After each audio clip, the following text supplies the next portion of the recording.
अस्सलाम वालेकुम, मैं हूं वैस मंगलवाला और आप देख रहे हैं वर्ल्ड वाइज, दुनिया को देखने का, जांचने का, परखने का एक अलग जाविया। सबसे पहले नजर डालते हैं आज की टॉप स्टोरीज पर।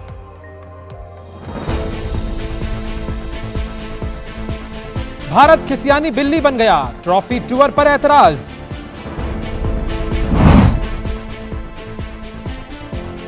बीजेपी की बेहिसी, मणिपुर में फसादात बढ़ गए।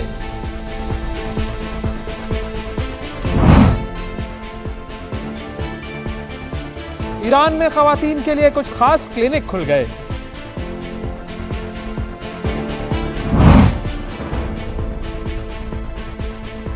बच्चों की स्मगलिंग में मुलव्वस सारिम बरनी का केस, आगे क्या होगा? और डोनाल्ड ट्रंप की मुतनाज़ा काबीना क्या गुल खिलाएगी? जी, ये थी हेडलाइंस और हेडलाइंस के बाद अब हम अपने प्रोग्राम में आगे बढ़ते हैं। सबसे पहली स्टोरी, बात होगी भारत की और बात होगी चैंपियंस ट्रॉफी की। हमने पहले भी चैंपियंस ट्रॉफी के हवाले से बात की कि भारत किस तरीके से इस चैंपियंस ट्रॉफी में रखने डाल रहा है, रोड़े अटका रहा है और वो कह चुका है कि हम पाकिस्तान नहीं जाएंगे। लेकिन पाकिस्तान ने भारत को सख्त जवाब दिया, करारा जवाब दिया और भारत की जो एंट्री है वो अब मना कर दी गई है। यूं समझ लीजिए तकरीबन ये तय हो गया है कि भारत नहीं आएगा पाकिस्तान खेलने के लिए और पाकिस्तान ने भी बिल्कुल सख्त मौक़िफ़ इख्तियार करके आईसीसी को और सारी दुनिया को ये बता दिया है कि हम भारत के बगैर चैंपियंस ट्रॉफी करवा लेंगे। कोई भी मुल्क आ जाए, हमें कोई एतराज़ नहीं है और हम चैंपियंस ट्रॉफी को अपने मुल्क से कहीं और नहीं जाने देंगे। तो अब भारत जो है वो खिसियानी बिल्ली खंबा नोचे वाला मुहावरा जो है उस पर अमल करने लगा है। चैंपियंस ट्रॉफी के पाकिस्तान में इनेकाद को सबूताज करने की कोशिश नाकाम होते हुए देखकर तिलमिला रहा है भारत और पीसीबी के हाथों खुद को चैंपियंस ट्रॉफी से बाहर होता हुआ देखकर अब वो ओछी हरकतों पर उतर आया है। भारत ने जेंटलमैन्स गेम में भरपूर सियासत को घुसाते हुए चैंपियंस ट्रॉफी को स्कर्दू, हुंजा और मुजफ्फराबाद के शहरों में ले जाने पर एतराज उठा दिया है और मरता क्या ना करता। भारत से इन्फ्लुएंस्ड आईसीसी, भारतीय क्रिकेट बोर्ड के एतराज पर उसने पाकिस्तान को चैंपियंस ट्रॉफी आज़ाद कश्मीर ले जाने से रोक दिया है और टूर को रीशेड्यूल कर दिया है। पाकिस्तान ने आईसीसी पर वाजे किया कि इवेंट खेलने से इनकार करने के बाद भारत ट्रॉफी टूर पर कैसे एतराज़ कर सकता है। लेकिन आईसीसी ने भारत की जानिब अपना झुकाव वाजे कर दिया है। इस हवाले से हम बात करेंगे। हमारे साथ मौजूद हैं सीनियर स्पोर्ट्स जर्नलिस्ट साहब। अस्सलाम वालेकुम शाहिद साहब, बहुत शुक्रिया आपका सर, प्रोग्राम के लिए आपने वक्त निकाला। सबसे पहले तो मुझे ये बताइए कि एक तरफ तो भारत पाकिस्तान नहीं आ रहा, चैंपियंस ट्रॉफी नहीं खेल रहा, तो फिर अब टूर पर उसको एतराज़ क्यों हो रहा है और कैसे हो रहा है? देखिए, वो भारत ही क्या जो पाकिस्तान की किसी चीज में टांग ना अड़ाए, पाकिस्तान की किसी चीज में एतराज ना उठाए, उन्होंने अपने मकसद पूरा निकाल लिया। 2016 में भी हमारी मर्दों की, खवातीन की टीम गई। 2023 में बावजूद इसके के इंतहा पसंदों की तरफ से धमकियां थी, अहमदाबाद एक वॉलेटाइल सिटी था, उसके बावजूद हमने वहां जाके खेला। लेकिन भारत अपनी मनमानी, अपनी हठधर्मी पे कायम रहता है, खेलों में सियासत को मुलव्विस करता है और उन्होंने ट्रॉफी टूर के ऊपर भी एतराज कर दिया। तो ये जो टूर होता है कि ट्रॉफी किस किस मुल्क जाएगी, किस किस शहर जाएगी, ये पहले से तय नहीं होता है? ये सबको बताने नहीं दिया जाता है कि जी ये टूर होगा और इसमें ये शहर शामिल होंगे? नहीं, बीसीसीआई को नहीं पता होगा कि ट्रॉफी टूर किन किन कंट्रीज में जाएगी। यूजुअली अगर पाकिस्तान में जा रही है तो किन किन शहरों में जाएगी ये तो पता होता है कि किन किन कंट्रीज में जाएगी। भारत में भी जाएगी, जो पार्टिसिपेटिंग कंट्रीज हैं उनमें जरूर जाती है।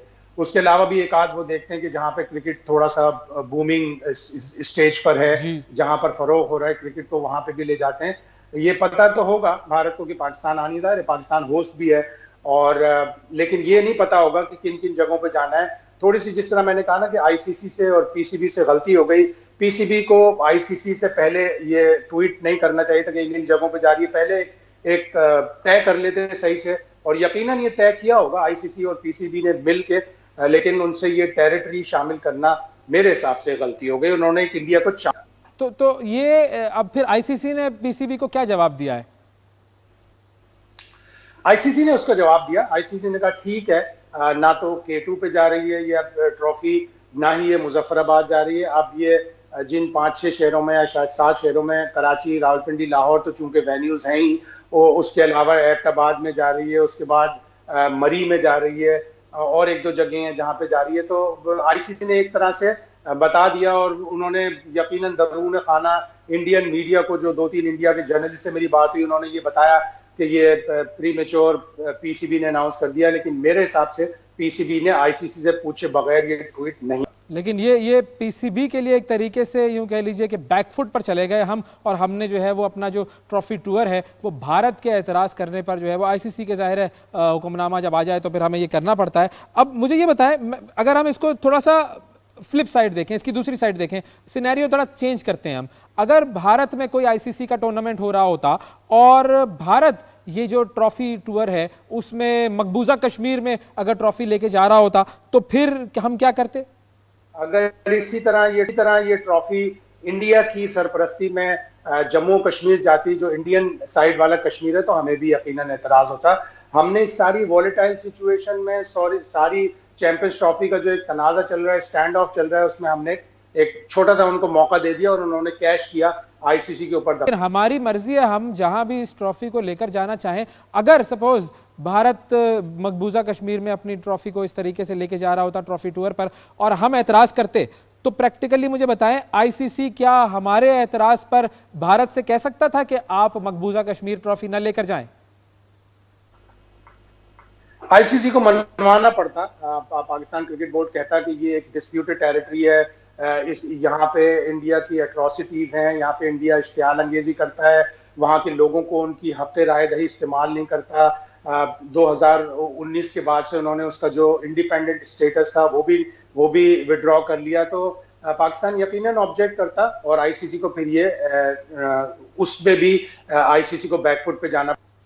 आईसीसी मुझे नहीं लगता कि भारत से ये चीज़ मनवा सकता, क्योंकि ज़ाहिर है अब तो दिसंबर में जय शाह आईसीसी की क़यादत संभाल लेंगे। बहुत शुक्रिया आपका। शाहिद हाशमी साहब हमारे साथ मौजूद थे और बात कर रहे थे कि किस तरीके से ये जो भारत ने अब ट्रॉफी टूर में रखना डाल दिया है। ट्रॉफी टूर में एतराज़ इसको कहते हैं कि आपको एतराज़ पर आया एतराज़, हर चीज़ में प्रॉब्लम होती है और अपना घर भारत ने नहीं देखना कि अपने घर में क्या हो रहा है। बीजेपी की जो हुकूमत है उसकी बेहिसी के बायस मणिपुर में नस्ली फसादात उरूज पर पहुँच गए हैं और मणिपुर में एक बार फिर आतिशजनी और कर्फ्यू से बदमनी का नया सिलसिला शुरू हो गया है। जिला जरीबाम में 11 नवंबर को बोरोबेकरा पुलिस स्टेशन और सीआरपीएफ कैंप पर अस्करियत पसंद ग्रुपों के हमले के बाद कई हलाकतें रिपोर्ट हुई हैं और हमलों के दौरान लापता होने वाले मेटी बिरादरी के एक ही खानदान के 3 अफराद की लाशें करीबी नहर से मिली हैं, जिसके बाद जिला जरीराम में फसादात शुरू हो गए हैं, जिसे रोकने के लिए इजाफी नफरी वहां पर तैनात कर दी गई है। अब फसादात की वजह से कोकी कबीले के जेर तसल्लुत इलाकों में स्कूल,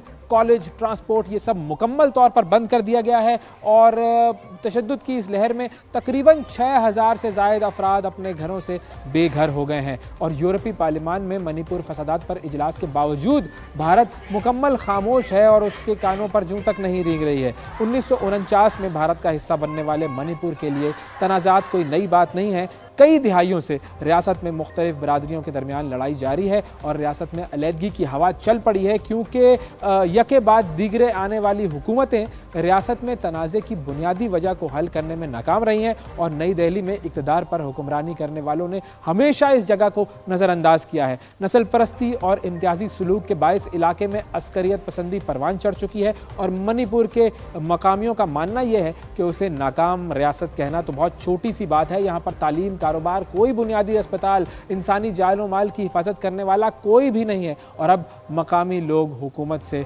इंसाफ का मुतालबा कर रहे हैं। भारत की ही बात करते हैं। भारत में ही सिख बिरादरी भी अलहदगी चाहती है और इसी सिलसिले में चलने वाली जो खालिस्तान तहरीक है उसको दबाने की भारतीय हुकूमत की पूरी कोशिश जारी है। कभी कनाडा में, कभी अमेरिका में खालिस्तानियों को निशाना बनाया जा रहा है ताकि उन्हें खालिस्तान रेफरेंडम से रोका जा सके और भारत की पूरी कोशिश के बावजूद न्यूजीलैंड ने सिख कम्युनिटी को खालिस्तान रेफरेंडम की इजाज़त दे दी है और भारतीय एहतजाज के बावजूद न्यूजीलैंड की हुकूमत ने सिख्स फॉर जस्टिस को खालिस्तान के क़याम के लिए रेफरेंडम कराने की इजाज़त दी है और कल ऑकलैंड के मरकज़ी इलाके ओटी स्क्वायर पर रेफरेंडम का इनेकाद होगा, जिसके लिए तैयारियां की जा रही है। इससे कबल बरतानिया के अलावा कनाडा और ऑस्ट्रेलिया में भी ऐसे रेफरेंडम मुनक़िद किए जा चुके हैं। तो ये है भारत का अपना हाल। और उसके बाद हम ज़रा अपने मुल्क पर नज़र डालें तो हम किस तरीके से ट्रीट करते हैं सिखों को और भारत से आए हुए सिखों को। सिखों के मजहबी पेशवा बाबा गुरु नानक का 555वां जन्मदिन मनाने के लिए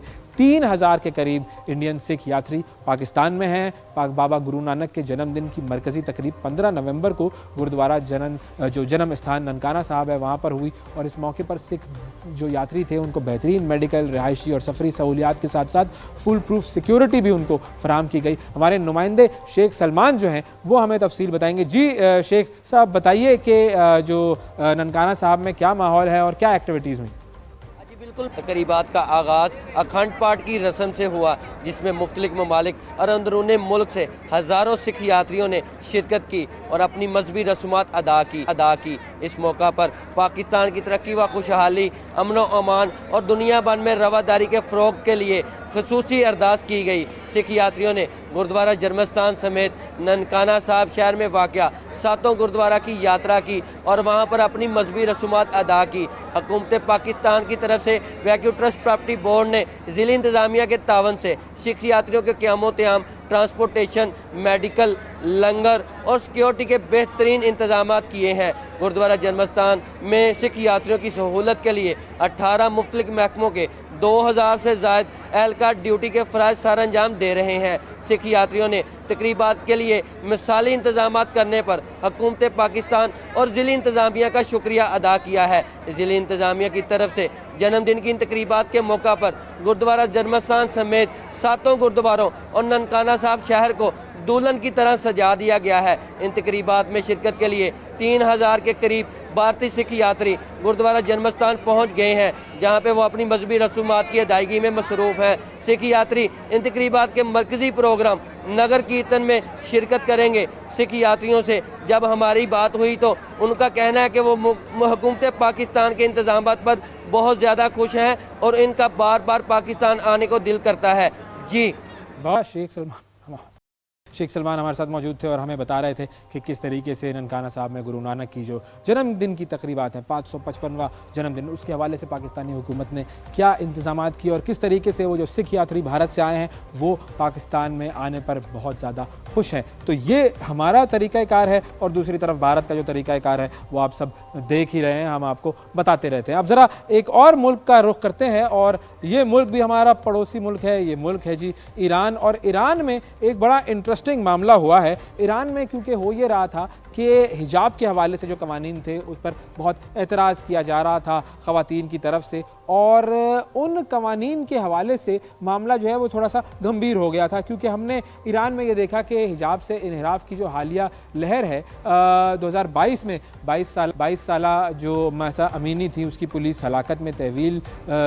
तहवील में हलाकत हो गई थी। उसके बाद फिर ये तहरीक शुरू हुई थी और उसके बाद से हिजाब की जो पाबंदी है उससे नाला ख़वातीन किसी न किसी सूरत में एहतजाज सामने आता रहता है उनका। और हाल ही में सोशल मीडिया पर एक वीडियो वायरल हुई थी जिसमें एक खातून तकरीबन उरियां लिबास, बस थोड़ा सा नीम उरियां लिबास उन्होंने पहना हुआ था और तेहरान की एक यूनिवर्सिटी के बाहर वो सड़क पर चहलकदमी कर रही थी, जिसके बाद इस मसले पर एक बार फिर बात होने लगी और अब ईरानी हुकूमत ने इस वाक़े के बाद ख़वातीन की हिजाब ना पहनने की जो हालिया लहर है उसको एक ज़हनी मसला करार दे दिया है और मसले के हल के लिए हिजाब से मुनहरिफ ख़वातीन के लिए क्लिनिक खोलने का ऐलान किया है। तो जो बेहिजाब ख़वातीन हैं वो बेसिकली साइंसी और नफ्सियाती तरीक़ाकार से इस क्लिनिक में उनका इलाज किया जाए और फिर उनको राग़िब किया जाएगा कि वो हिजाब की तरफ जाएं। अब ये एक इंटरेस्टिंग चीज़ है क्योंकि होता ये है कि हिजाब जो है वो एक मजहबी रिक्वायरमेंट है और मजहबी रिक्वायरमेंट को अगर आप मना कर रहे हैं और आप चाहते हैं कि हम ये काम ना करें तो मज़हब जो है उसके हवाले से ही इंसान की तरबियत ज़ाहिर है आपको माइल कर सकती है मज़हब की तरफ। अब यहाँ पर साइंसी और नफ्सियाती जो मामलात हैं उनको भी मद्देनज़र रखा जाएगा। तो देखना ये है कि ये जो क्लिनिक्स हैं ये किस तरीके से ईरान में जो ये हिजाब मुखालिफ ख़वातीन हैं उनके जहन तब्दील कर सकती हैं, उनकी जहन साजी कर सकती हैं। ये एक इंटरेस्टिंग मामला होगा, इस पर हम नज़र रखेंगे। एक छोटा सा वक्फ़ा हमें लेना है, वक्फ़े के बाद दोबारा हम आपकी खिदमत में हाजिर होंगे। ये है वर्ल्ड वाइज, हमारे साथ रहिएगा।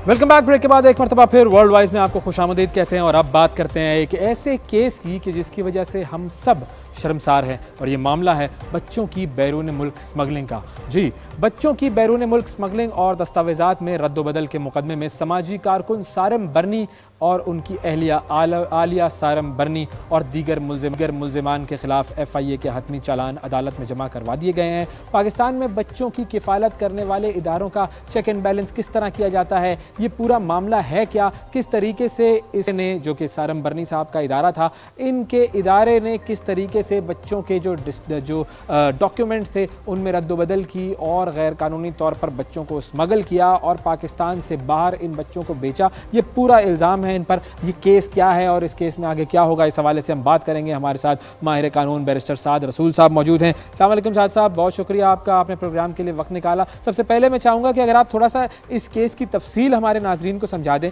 कि बुनियादी तौर पर यह केस क्या है, सारम बर्नी जो है बच्चों की स्मगलिंग किस तरीके से कर रहे थे, कहाँ तक पहुँचा है ये केस? देखिए, सारम बर्नी के ख़िलाफ़ केस ये है, मुकदमा ये है बेसिकली कि उन्होंने कुछ बच्चों को अमेरिका का और दीगर मुल्कों का, बट इन पर्टिकुलर अमेरिका का, या डायरेक्टली या किसी कॉन्डुइट दरमियानी मुल्क के थ्रू वीज़ा लगवाया और उसके थ्रू उन्होंने उन बच्चों की स्मगलिंग की, जो कि बच्चे फिर की मुख्तलिफ इलीगल एक्टिविटीज़ के अंदर, चाइल्ड प्रोस्टिट्यूशन से दीगर चीज़ों के अंदर इस्तेमाल हो सकते हैं। इसके अंदर इससे ज़्यादा भी मसला हो सकता है, क्योंकि इन्वेस्टिगेशन के अंदर दीगर बातें भी कुछ सामने आई, क्योंकि जो ऑर्गन्स को हार्वेस्ट करने वाली इंडस्ट्री है वो भी इसी तरह की स्मगलिंग से रिलेटेड है जी। ये इतने अफसोस की बात है, मैं बसद एहतराम के इसके बारे में मज़ीद कोई बात करने से पहले कहूँ, ना सिर्फ ये कि पाकिस्तान एक ऐसा मुल्क है जिसके अंदर हमने देखा कि पिछले ही चंद सालों में, अगर आप वो ज़ैनब बच्ची जो कसूर की थी वहाँ से शुरू कर लें, उससे पहले चले जाएं तो और भी हादसात नज़र आते हैं, लेकिन ज़ैनब से शुरू कर लें तो पाकिस्तान के अंदर इतनी अनफॉर्चुनेट बात है, इतने दुख की बात है, हमारे सब के दिल तोड़ देने वाली बात है कि बच्चों के साथ ज़्यादतियों के केसेस या बच्चों की स्मगलिंग के, बच्चों को किसी और इलीगल एक्टिविटी के अंदर शामिल करने के मुकदमात ज़्यादा से ज़्यादा बढ़ते जा रहे हैं। और अब इस केस के अंदर सबसे जो दो बातें जिसने तकरीबन सब पाकिस्तानियों का दिल तोड़ दिया, पाकिस्तानियों का क्या, सारी दुनिया में जिसने सुना वो एक दफ़ा तो कानों को उसने हाथ शायद लगाया हो, वो ये कि ना सिर्फ के इसके अंदर अब मल्टीपल जुरिस्डिक्शंस इन्वॉल्व हैं, अमेरिका की और दीगर जुरिस्डिक्शंस इन्वॉल्व हैं, बल्कि जो शख्स ये कर रहा था वो वैसे अपने आप को एक फिलैंथ्रोपिस्ट और एक बच्चों के साथ मोहब्बत रखने वाला, उनका ख्याल रखने वाला प्रेजेंट कर रहा था। वो ख़ास तौर पे वुमेन और ख़वातीन और गवर्नमेंट के लिए अपने आप को प्लेस करता था एज ए सिंबल। तो अगर इस तरह का एक शख्स, जिसको आप वैसे मुआशरे में ट्रस्ट करते थे कि ये कोई बच्चों की, ख़वातीन की बेहतरी का काम कर रहा है, अगर वो खुद इस तरह के केसेस में मुलव्वस हो जहाँ पे बच्चों की स्मगलिंग की जा रही हो इलीगल एक्टिविटीज़ के लिए और मुख्तलिफ ममालिक शामिल हो और बैरून मुल्क से हमें उसकी शिकायत आए, तो हम सब पाकिस्तानियों के सर शर्म से झुक जाने चाहिए। और जो भी, अब जबकि उन्होंने इफेक्टिवली इस बात को तस्लीम भी कर लिया है, तो जो भी सख्त से सख्त सज़ा है वो इस तरह के शख्स को देनी। अब ये अमेरिका भेजे जा रहे थे बहुत सारे बच्चे, तो अमेरिका में बच्चों को गोद लेने का कानून है क्या, और ये किस तरीके से पाकिस्तान से अमेरिका बच्चे भेजे जा रहे थे, प्रोसेस क्या इख्तियार किया जा रहा था? देखिए, अंदर अडॉप्शन के जो बच्चों को गोद लेने के, ख्वाह वो अमेरिका के अपने बच्चे हों या कहीं बैरून मुल्क से बच्चों को लिया जा रहा हो, उसके कुछ कवानीन तहरीर शुदा हैं। अमेरिका के अंदर adoption and safe families act है 1997 का, जो वो प्रोसीजर लिस्ट डाउन करता है जिसके तहत आप किसी भी बच्चे को गोद ले सकते हैं, ख्वाह वो अमेरिकन हो या बैरून मुल्क का हो। अच्छा। बैरून मुल्क वाले बच्चों के अंदर एक एडिशनल बात है कि उनके जो इमिग्रेशन के कवानीन हैं उनको भी पूरा करना ज़रूरी है, ताकि वो बच्चा लीगली इमिग्रेट करके अमेरिका के अंदर आए और फिर अडॉप्शन के प्रोसेस के थ्रू, ये 1997 का जो उनका adoption and safe families act है, उसके थ्रू उस बच्चे को गोद लिया जाता है। और जो मैं आपसे पूछ रहा था इस सवाल का दूसरा हिस्सा, कि ये बच्चे किस तरीके से बाहर भेजे जा रहे थे, इस पर भी थोड़ा सा रोशनी डालेंगे प्लीज़? अमेरिका में या किसी भी मुल्क बच्चों को पहुंचाने का जो तरीका है उसका नेचुरली किसी भी कानून से कोई ताल्लुक नहीं है, बल्कि कवानीन तो मौजूद हैं, ख्वाह वो हमारा फेडरल इन्वेस्टिगेशन एजेंसी का FIA का एक्ट हो जो पाकिस्तान का है, या दीगर ममालिक के इसी तरह के एक्ट्स हों, कवानीन हों, या इंटरनेशनल इंटरपोल की इन्फोर्समेंट के नीचे जो वैसे ह्यूमन ट्रैफिकिंग और ह्यूमन स्मगलिंग के कवानीन हैं जिनको तमाम दुनिया के ममालिक UN के चार्टर के नीचे रिकग्नाइज करते हैं, पाकिस्तान भी करता है।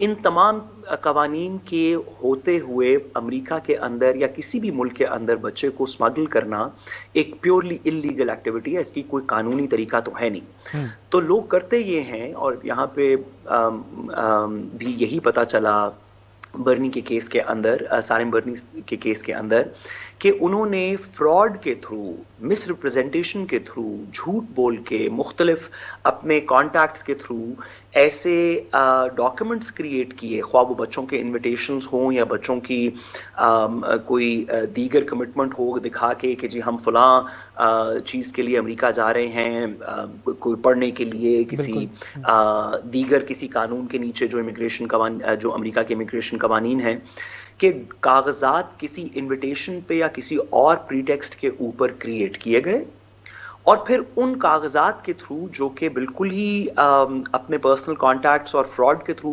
बनाए गए थे सारिम बर्नी की तरफ से, बच्चों को यहाँ से स्मगल किया गया। तो कानून इसके अंदर तो बड़ा वाज़े है कि इमिग्रेशन, ट्रैवल, वीज़ा मुतल्लिका मुल्क के कवानीन के मुताबिक मिलता है, और अगर कोई इसकी वायलेशन करे तो FIA जैसे कवानीन और इंटरनेशनल ह्यूमन ट्रैफिकिंग के खिलाफ जो UN के कवानीन हैं उनके ताबे रहते हुए हर मुल्क के ऊपर लाजिम है कि वो इस तरह की तमाम एक्टिविटी को रोके। जो बंदा भी इस तरह की एक्टिविटी करता है वो उस सिस्टम को फ्रॉड के थ्रू, उस सिस्टम को की खिलाफ वर्जी में गलत कागजात और मिस रिप्रेजेंटेशन के थ्रू करता है, और यही सारिम बर्नी। सही, यानी बेसिक प्रोसेस ये हुआ कि बच्चों को यहाँ से लिया गया, वो बच्चे जो अडॉप्शन के लिए आए थे या वो बच्चे जो कि जिनके माँ बाप नहीं थे या माँ बाप ने छोड़ दिया था, उन बच्चों को यहाँ पर सारिम बर्निया की ऑर्गेनाइजेशन ने लिया और उसके बाद गलत डॉक्यूमेंट्स बनाकर अमेरिका में अडॉप्ट करवाया, और जाहिर है फिर इसमें जो फाइनेंशियल बेनिफिट है वो लिया गया होगा। अच्छा, मुझे ये बताइएगा कि क्या पाकिस्तान में जो है बच्चों को गोद लेने के हवाले से क्या कोई कानून है? पाकिस्तान के अंदर बच्चों को गोद लेने के लिए आपको अदालत से रुजू करना पड़ता है। हमारे अडॉप्शन के कवानीन कुछ मौजूद हैं, लेकिन वो तमाम कवानीन बच्चों की फलाह से रिलेट करते हैं। अगर आपने पाकिस्तान में किसी को गोद लेना हो तो उसके अंदर आपको अदालत से पहले इसके बारे में एक डिक्री लेनी पड़ती है। उस डिक्री को जब एक दफ़ा आपको डिक्री मिल जाती है तो उसके बाद अक्सर लोग हमारा जो गार्डियंस एंड वार्ड्स एक्ट है उसके नीचे गार्डियनशिप का सर्टिफिकेट भी लेते हैं बच्चों के लिए, जो भी वो सर्टिफिकेट भी अदालत देती है। और उसके बाद जो अडॉप्टिंग पेरेंट होता है उसको एक चाइल्ड प्रोटेक्शन सर्टिफिकेट, CPC उसे कहते हैं, जो नादरा इशू करती है, वो भी लेना पड़ता है, ये बताने के लिए कि मैंने इस बच्चे की फलाह के लिए, इस बच्चे को बेहतर रेज करने के लिए, जिस भी हालात में वो पहले था उससे उसके हालात को बेहतर करने के लिए, उसको तालीम देने के लिए, उससे प्यार करने के लिए मैं ये काम कर रहा हूँ और मैं इसको अपहोल्ड करूँगा। इन कवानीन के ताबे रहते हुए, इस प्रोसेस के ताबे रहते हुए एक अदालती प्रोसेस है जो पाकिस्तान में करना पड़ता है, जिसके बाद अडॉप्ट किया जा सकता है। अच्छा, अब एक और चीज़ मुझे बताइए, अब ये बहुत सारे इदारे हैं जो कि काम कर रहे हैं, जैसे सारिम बर्नी की ऑर्गेनाइजेशन काम कर रही थी, वैसे और बहुत सारे इदारे काम कर रहे हैं जो कि बच्चों की फलाह व बहबूद के लिए काम कर रहे होते हैं। तो उन इदारों का चेक एंड बैलेंस किसी तरह हुकूमत रखती है, उसका कोई प्रोसेस है? पाकिस्तान में बच्चों की किफ़ालत करने वाले इदारों का कोई overall one check and balance मौजूद नहीं है, इस तरह का कोई कानून मौजूद नहीं है। हमारी सूबाई सतह के ऊपर चाइल्ड प्रोटेक्शन ब्यूरोज बने हुए हैं। हर सूबे के अंदर अपना अपना चाइल्ड प्रोटेक्शन ब्यूरो है, लेकिन वो चाइल्ड प्रोटेक्शन ब्यूरो भी अडॉप्शन केसेस से कम, और जो स्ट्रीट चिल्ड्रन है और दीगर इस तरह के केसेस हैं कि बच्चों को किसी ने नशे पे लगा दिया, किसी ने भीख मांगने पे लगा दिया, इस तरह के केसेस से वो ज़्यादा डील करते हैं। बहुत अच्छा हो कि सूबाई या नेशनल सतह के ऊपर इसी सारेम बर्निंग के केस को इसको सामने रखते हुए हम कोई ओवरऑल कानून साजी करें जिससे बच्चों की इस तरह के मुकदमात के अंदर एक ओवरऑल लीगल रजीम हो जिसको सब इम्प्लीमेंट करें। अच्छा, अब अगर ये जुर्म साबित हो जाता है और साबित हो जाता है कि सारेम बर्नी मुजरिम है, ज़ाहिर है हम उन्हें मुजरिम नहीं कह रहे, लेकिन अदालत अगर ये कहती है तो सज़ा क्या है और कहाँ सज़ा मिलेगी? मतलब ये सज़ा पाकिस्तानी कानून की होगी, अमेरिकी कानून की होगी? जहां पे जितनी जुरिस्डिक्शंस के अंदर भी अगर किसी बच्चे को आप ह्यूमन ट्रैफिकिंग के अंदर खुदा न खास्ता कोई ले जाए तो वो जितनी जुरिस्डिक्शंस में से गुजरता है, अगर वो पाकिस्तान से निकलता है और इंग्लैंड में रुकता है और इंग्लैंड से निकलता है और अमेरिका चला जाता है, तो ये तीनों जुरिस्डिक्शंस जहां से भी वो गुजरा है उन तमाम के पास ये इख्तियार है कि वो अपने अपने कवानीन के तहत इसको प्रोसिक्यूट करें। वलायत इंग्लैंड के अंदर दीगर जगहों के ऊपर तो कुछ कवानीन के अंदर थोड़ी सी मुख्तलिफ सजाएं हैं, लेकिन अमेरिका के स्टेट के कवानीन के अंदर और पाकिस्तान के अंदर बच्चे को अगवा करने की सजा मुख्तलिफ केसेस के अंदर कि वो किस वजह से की जा रही है या उसको किसी ऐसे काम के अंदर बेच देने की सजा उम्र कैद से सजाए मौत तक। ओके, बहुत शुक्रिया अदा करेंगे। बैरिस्टर साद रसूल साहब हमारे साथ मौजूद थे। नाज़रीन, एक छोटा सा वक्फा हमें लेना है, वक्फे के बाद दोबारा मिलते हैं। ये है वर्ल्ड वाइज।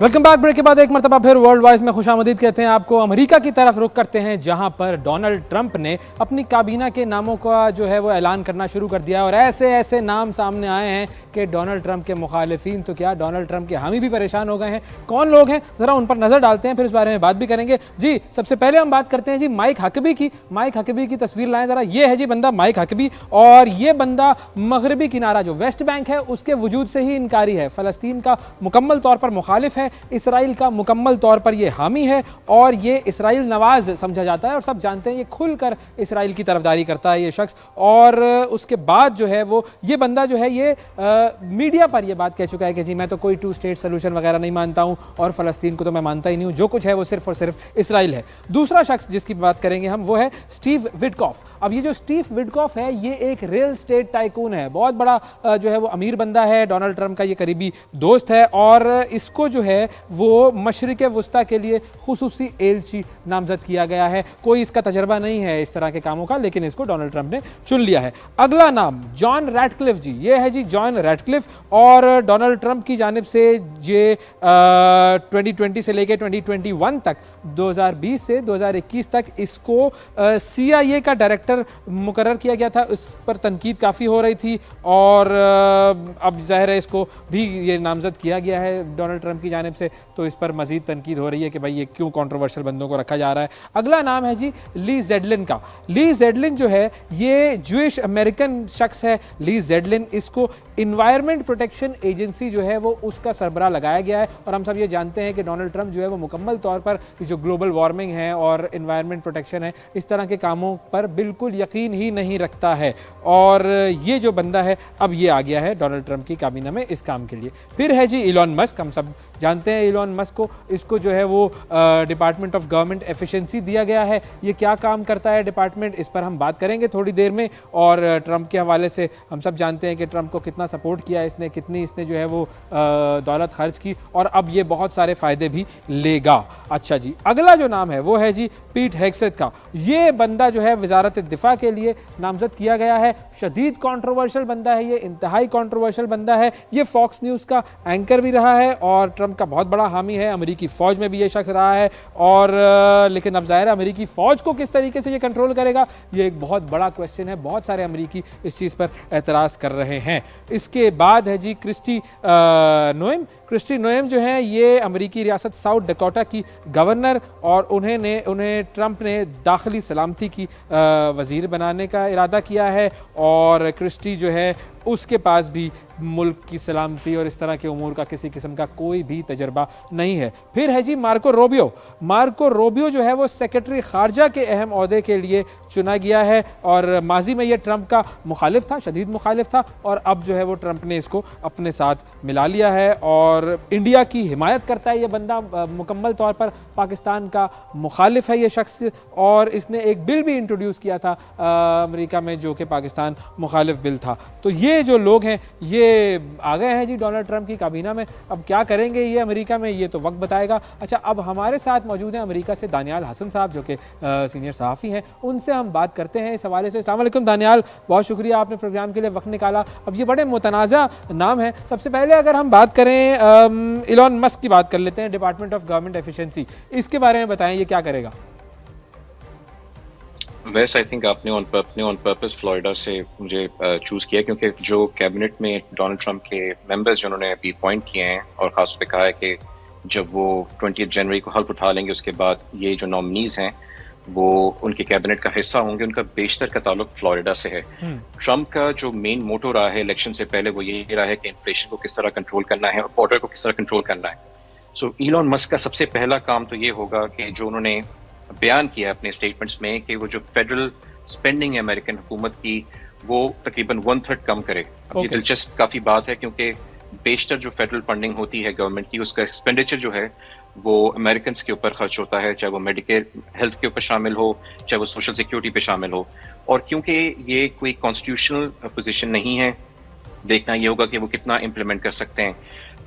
दिलचस्प बात यह है कि इलॉन मस्क की आज एक मीडिया से रिपोर्ट आई है कि उन्होंने इस रिस्पॉन्सिबिलिटीज को साइड पर रख के और ट्रंप के प्रेसिडेंसी मतलब हल्फ के बगैर उन्होंने एक ईरानियन एम्बेसडर से मुलाकात की है। सो देखना ये होगा कि डोनाल्ड ट्रंप की फॉरेन पॉलिसी में उनके जो एडवाइजर्स हैं उनका दार है। बिल्कुल, मुझे तो लगता है इलॉन मस्क का ही कंट्रोल होगा। अमेरिका का सदर जो है वो शायद वही बन गया है। अच्छा, मार्को रूबियो कौन है और उसकी क्या शोहरत है? वो है सेक्रेटरी ऑफ स्टेट। वो एक सेनेटर हैं फ्लोरिडा से, उनका नाम है मार्को रूबियो। पहले वो प्रेसिडेंशियल कैंडिडेट थे डोनाल्ड ट्रंप के खिलाफ और अब वो सेक्रेटरी ऑफ स्टेट के तौर पर नजर आएंगे और दुनिया में मुख्तलिफ ममालिक में अमेरिका की नुमाइंदगी करेंगे as a foreign representative. Department of state उनके अंडर होगा। उनका हमें ये देखना है कि उनकी चाइना के हवाले से पॉलिसी काफी सख्त है। और इंटरेस्टिंग बात यह है कि मार्को रूबियो जो कि अमेरिका के नेक्स्ट सेक्रेटरी ऑफ स्टेट हैं, उनको चाइना की तरफ से एक बैन उनके ऊपर लगाया गया है क्योंकि अमेरिकन गवर्नमेंट ने कुछ चाइनीज डेलीगेशन थी उनके ऊपर बैन लगाया था यूएई मुस्लिम्स के हवाले से। तो बड़ी दिलचस्प बात है कि एक ऐसे आपके सेक्रेटरी ऑफ स्टेट आ रहे हैं अमेरिका की तरफ से जो कि चाइना में उनको जिनमें पाबंदी लगाई गई है और उनकी ईरान के हवाले से क्या पॉलिसीज होगी इस पे भी काफी डिस्कशंस हो रही हैं क्योंकि जो बेशतर उनके कैबिनेट मेंबर्स हैं उनके स्टेटमेंट्स, उनकी पॉलिसीज ईरान के हवाले से काफी सख्त हैं। सो यूक्रेन इज अनदर थिंग जो कि अमेरिका में यहाँ पे अंडर डिस्कशन है कि क्या यूक्रेन को जो है मजीद बजट दिया जाएगा। सही। अच्छा, पीट हेग्सेथ, उसकी बात करते हैं, डिफेंस सेक्रेटरी। मैं उसका सोशल मीडिया देखा मैंने, इस बंदे के जिस्म पे टैटूज बने हुए हैं और ऐसे ऐसे खतरनाक टैटूज बने हुए हैं इस शख्स के जिस्म के ऊपर। आप लोग जाकर देखिएगा, ये शदीद वाइट सुप्रीमिस्ट, शदीद एक्सट्रीमिस्ट आदमी है भाई ये तो। वैसे जैसे मैंने कहा कि डोनाल्ड ट्रंप खुद एक उनकी पर्सनालिटी है, उनके स्टेटमेंट्स इंटरेस्टिंग होते हैं, उनकी कैबिनेट चॉइस भी काफी इंटरेस्टिंग है। जो बात बताई जा रही है कि डोनाल्ड ट्रंप को उनके बारे में पसंद है, ये बाय द वे एक फॉक्स न्यूज चैनल है, उनके ये टीवी होस्ट हैं, ये साबिक आर्मी वेटरन भी हैं। मगर डोनाल्ड ट्रंप को जो इनके बारे में बात पसंद है कि ये इनकी टीवी प्रेजेंटेशन बहुत अच्छी है, इनकी स्पीच बहुत अच्छी है। और रिपब्लिकन पार्टी के खुद बेशतर ऐसे कांग्रेसमैन है जो हैरान इस बात पे कि एक ऐसे कैंडिडेट को चूज किया गया है जो कि अमेरिका के उस डिपार्टमेंट को देखेगा जहां पे 3 मिलियन से ज्यादा एम्प्लॉयज हैं और जिसका सालाना बजट $800 बिलियन प्लस है। और इनके पास कोई ऐसी स्किल्स नहीं है, कोई ऐसा पुराना एक्सपीरियंस नहीं है जिससे इन कहा जा सके कि ये एक अच्छे कैंडिडेट होंगे। अमेरिका में कवानीन में ये होता है कि एक प्रेसिडेंट जब नॉमिनेट करता है उससे पहले सेनेट को उनकी सॉर्ट ऑफ वेटिंग हम कह सकते हैं होती है। अब वेटिंग जो सेनेट है हमारे पास, ये रिपब्लिकन पार्टी की मेजॉरिटी है, मगर देखना ये होगा क्या वो डोनाल्ड ट्रंप के इस नॉमिनेशन को ब्लॉक कर सकते हैं। दुनिया के मुख्तलिफ मुल्क की तरह अमेरिका में भी कुछ कवानीन लूप होल्स होते हैं, कॉन्स्टिट्यूशन लूप होल्स होते हैं जिसके बेस पे डोनाल्ड ट्रंप सेनेट को बाईपास कर सकते हैं। तो काफी अगेन आपने बिल्कुल सही कहा, काफी दिलचस्प उनके कुछ नॉमिनेशंस हैं और रिपब्लिकन पार्टी खुद क्वेश्चंस पर है। ये डोनाल्ड ट्रंप कोई ना कोई सेटिंग बना ही लेगा, मुझे लग रहा है ये बस अजीब ही प्रोग्राम होने वाला है अब अमेरिका का। अच्छा, एक और जो कंट्रोवर्शियल पर्सन है वो है जी माइक हकबी। शदीद ज़ायनिस्ट आदमी है ये, शदीद जो है एक्सट्रीमिस्ट आदमी है। मेहदी हसन जो जर्नलिस्ट हैं उन्होंने इसके बारे में कहा था कि ये बंदा, अगर आप इसको कंपेयर करें नेतन्याहू से, तो नेतन्याहू आपको शरीफ आदमी नजर आता है, ये शख्स इतना ज़्यादा एक्सट्रीमिस्ट और इतना ज़्यादा ज़ायनिस्ट है, तो ऐसे में तो गजा और फलस्तीन का कोई फ्यूचर ही नहीं है फिर। देखिए अगर हम गजा फलस्तीन की बात करें तो डोनाल्ड ट्रंप अपनी पॉलिसी वैसे ही वाज़ेह तौर पे बयान कर चुके हैं, और जिनका आपने नाम लिया ये पहले स्टेटमेंट्स दे चुके हैं कि पैलेस्टाइन जो है वो उस पे इजराइल का पूरा हक है, चाहे वो डॉक्यूमेंटेशन पे हो या लैंड पे हो। सो इस किस्म के एक्सट्रीम बयानात वो दे चुके हैं, और यही फर्क है रिपब्लिकन पार्टी और डेमोक्रेटिक पार्टी के मेंबर्स में।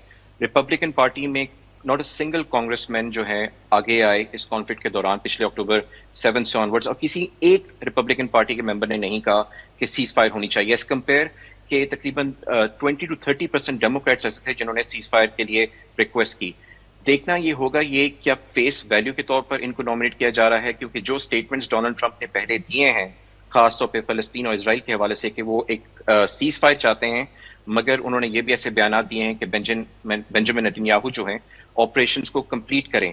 क्या ये कॉन्फ्लिक्ट सिर्फ इजराइल तक महदूद रहेगा? क्या ये कॉन्फ्लिक्ट को ईरान तक भी लेके जाया जाएगा? तो एक बहुत ही टेंस और विद ऑल केयरफुल चॉइस मैं वर्ड यूज करूंगा, दिलचस्प सिचुएशन है यहाँ पे कि डोनाल्ड ट्रंप के जितने भी इस वक्त मेंबर्स हैं वो प्रो इजराइल, आप कह सकते हैं कि एक्सट्रीम प्रो इजराइल सपोर्टर्स हैं। बिल्कुल ठीक है, बहुत शुक्रिया अदा करेंगे दानियाल हसन। बड़ी आपने अहम बात की कि जितने भी लोगों को डोनाल्ड ट्रंप ने अपनी कैबिनेट के लिए चुना है वो सारे एक्सट्रीम प्रो इजराइल के लोग हैं, और ऐसे में अगर मुसलमानों को, वहाँ के अमेरिका के या दुनिया भर के मुसलमानों को ये उम्मीद है कि डोनाल्ड ट्रंप आकर जो है वो फ़लस्तीनियों के लिए कुछ बेहतरी के लिए इक़दाम करेगा, तो ऐसा कुछ भी नहीं होने वाला। आज के प्रोग्राम में इतना ही, आपसे अगले प्रोग्राम में फिर मुलाकात करेंगे, उस वक्त तक के लिए इजाज़त दीजिए। अल्लाह हाफ़िज़।